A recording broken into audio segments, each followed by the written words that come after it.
Saitama est sûrement un des personnages de manga récents les plus iconiques. Et s'il y a bien un truc qui le caractérise, c'est sa surpuissance. Comme je l'ai déjà montré dans une précédente vidéo, à savoir la vraie force de Saitama, il a une force, une résistance et une rapidité qui dépassent l'entendement. On a de la chance qu'il soit un héros. S'il avait été un vilain, je pense pas que les héros et vilains de son univers puissent le battre. Et du coup, juste au cas où, on va voir plusieurs moyens de le vaincre et même de le tuer. Et on va prendre en compte d'autres mangas et animés, également d'autres œuvres de fiction. Mais avant ça, laissez-moi vous parler d'Honkai Star Rail qui sponsorise la vidéo. C'est un RPG de fantasy dans l'espace créé par Hoyoverse, qui sont les créateurs de Genshin Impact. Côté gameplay, le jeu privilégie un système de combat au tour par tour, stratégique et accessible. Vous avez également de l'exploration en mode semi-open world, où vous pouvez trouver des coffres, des trésors, résoudre des énigmes et des puzzles, et vous pouvez combattre avec plus de 20 personnages. Et d'ailleurs, il y a un nouveau personnage qui vient d'arriver avec la mise à jour, et c'est Jing Yuan, qui est l'un des 6 généraux qui commandent les Chevaliers des Nuages de Shenzhou Luofu.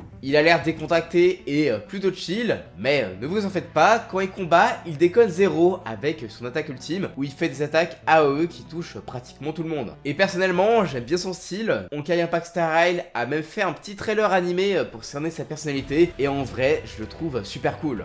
Personnellement, j'ai bien envie de voir ce qu'il cache côté scénario, et il est assez efficace en combat. Pour voir tout ça, essayez le jeu grâce à mon lien en description ou en scannant le QR code, et utilisez le code juste en dessous, ouais, il est un peu dur à dire quand même, afin d'avoir 50 jazz stellaires. Merci à Honkai Star Rail d'avoir sponsorisé la vidéo, et on retourne à notre sujet.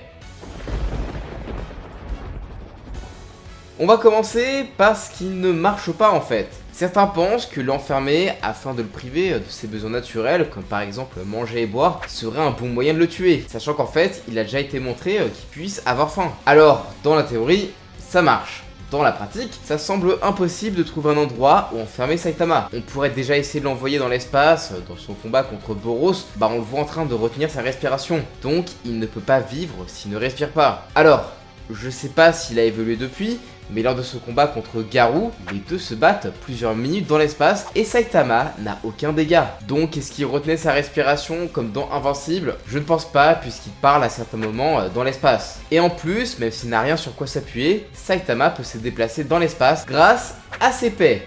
Oui, donc t'en fais pas, il reviendra. Un autre moyen qui ne marche pas serait de l'empoisonner. Garou a essayé d'endommager directement ses organes internes, mais ça n'a rien fait à Saitama. En plus, Garou émettait des rayons cosmiques dont il était suggéré que c'était vraiment radioactif. En témoignent les autres humains qui s'évanouissaient et perdaient leurs cheveux. Mais Saitama, lui, n'a rien senti et n'a eu aucun problème. La dernière méthode qui ne marche pas serait de l'enfermer dans une autre dimension. Peut-être que là, la première méthode de l'affamer et de l'assoiffer marcherait. Eh bien, non plus. On l'a déjà vu ouvrir des portails dimensionnels avec ses poings. C'est un peu comme lorsque Boo était enfermé dans la salle de l'esprit et du temps. Vous savez, il a juste gueulé et il a ouvert un portail. N'essayez pas non plus de le mettre dans des températures extrêmes. Il se baigne tranquille dans de la lave, donc je pense pas que ça puisse le gêner. À moins qu'on le mette dans le soleil, mais bon, il va se barrer en pétant.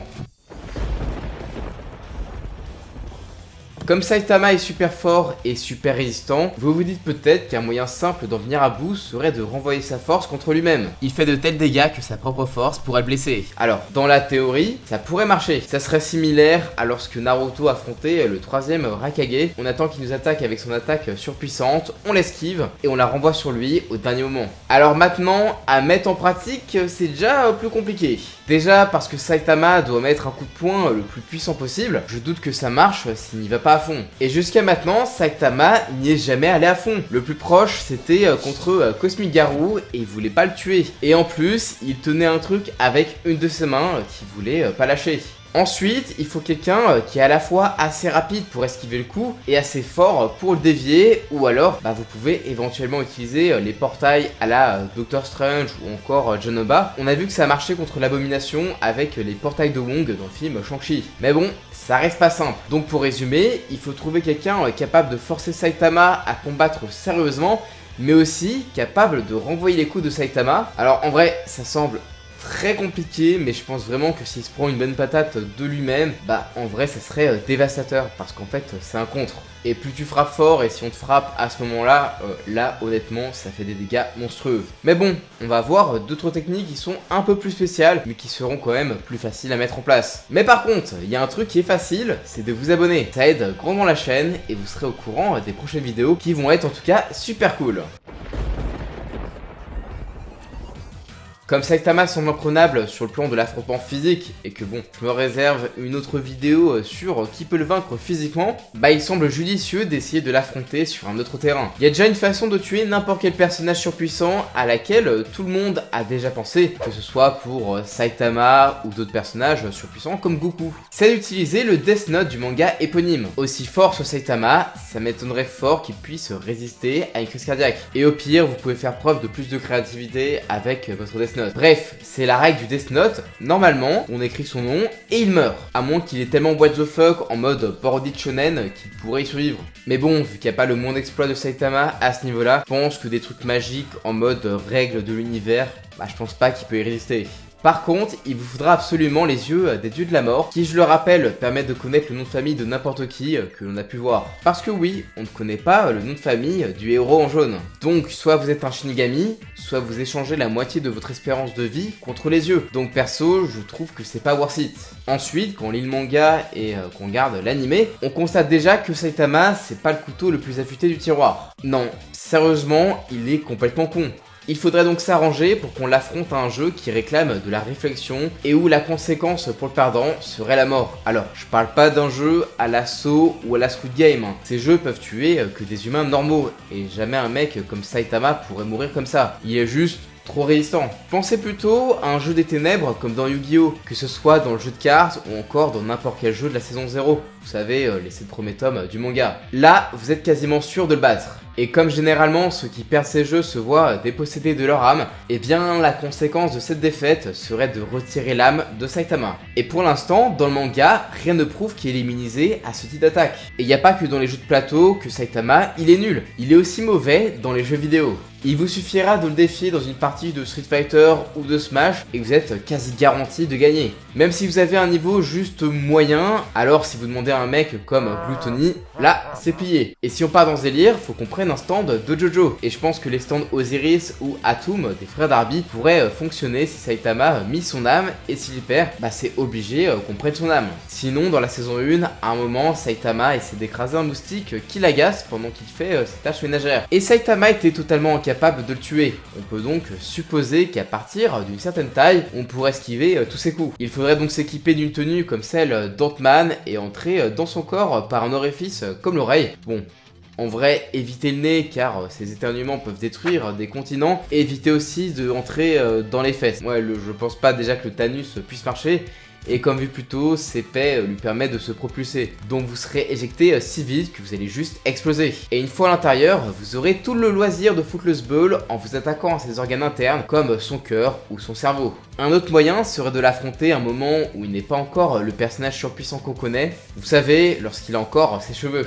On pourrait du coup retourner dans le temps, que ce soit avec une machine comme celle de Trunks, ou avec le tapis de Flash. Et même si en théorie, si tu remontes dans le temps, t'es censé créer un autre univers, comme dans Dragon Ball et Avengers, sauf qu'on l'a bien vu dans One Punch Man, que ça peut modifier le passé. Mais attention, Garou l'a appris à remonter dans le temps, du coup il pourrait vous poursuivre et vous arrêter.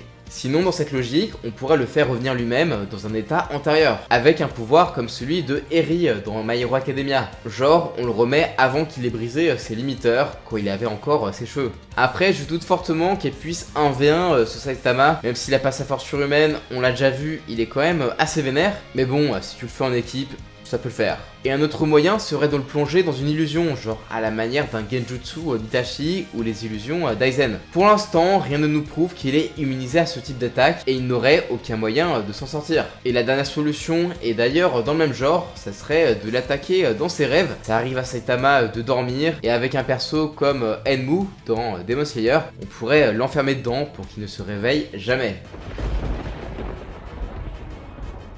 Bon, on a vu des moyens détournés de combattre Saitama, mais pourquoi pas utiliser un truc encore plus puissant que lui? Et je parle pas forcément en termes de force brute, mais juste en utilisant des pouvoirs bien supérieurs aux siens. Le premier truc auquel j'ai pensé, c'est God Experience Requiem. Avec son pouvoir de nullification qui s'active automatiquement, Saitama aura beau essayer quoi que ce soit sur Giorno, tout ce qu'il fait sera nullifié, et il ne pourra pas le toucher, et sa volonté sera réduite à 0. Je pense qu'il peut gagner un combat, après pour le tuer... ça serait chaud quand même. Je suis pas sûr que Golden Experience Requiem puisse le piéger dans un cercle de mort infini comme il a fait avec Diavolo. Mais bon, au moins il peut potentiellement le vaincre. Un autre moyen de battre Saitama serait qu'il affronte un personnage qui manipule la réalité, genre Even Ascension Duo ou encore Yuabak dans Bleach, qui en plus a plein d'autres pouvoirs cheatés pour mettre à mal Saitama. Le axe serait tellement fort que Saitama ne pourrait juste rien faire. Yuaba, son pouvoir, c'est en fait littéralement de gagner, et Even Ascension Duo peut annuler les attaques et même te faire disparaître de la réalité. Après, je pourrais citer beaucoup de trucs vraiment cheatés qui pourraient juste faire disparaître Saitama de la réalité, mais bon, ça serait un peu répétitif et pas super intéressant. Eh bien, tuer Saitama, c'est une chose qui est loin d'être aisée. Ça demande de la réflexion, de la préparation et beaucoup de malice. Du moins, si on fait autrement qu'en demandant un personnage plus puissant en termes de feat, mais bon, on se réserve ça dans une autre vidéo. Et n'oubliez pas que je prends quand même de grosses pincettes avec ce personnage, parce que le concept de One Punch Man, c'est que rien ne lui résiste. Même si je prends la chose très sérieusement, dans son univers à lui, bah il va toujours montrer un truc un peu what the fuck et impressionnant, et en fait, il va gagner. D'ailleurs, ça ne m'étonnerait pas que certaines méthodes présentes dans cette vidéo finissent par être invalidées par la suite du manga. Donc regardez bien la date de la vidéo avant de poster un commentaire, s'il vous plaît. Mais bref, à vous de me dire dans les commentaires quel moyen pourrait le neutraliser ou le tuer, et quel personnage de fiction pourrait le vaincre en combat pur. Abonnez-vous, et moi je vous dis à la prochaine, ciao!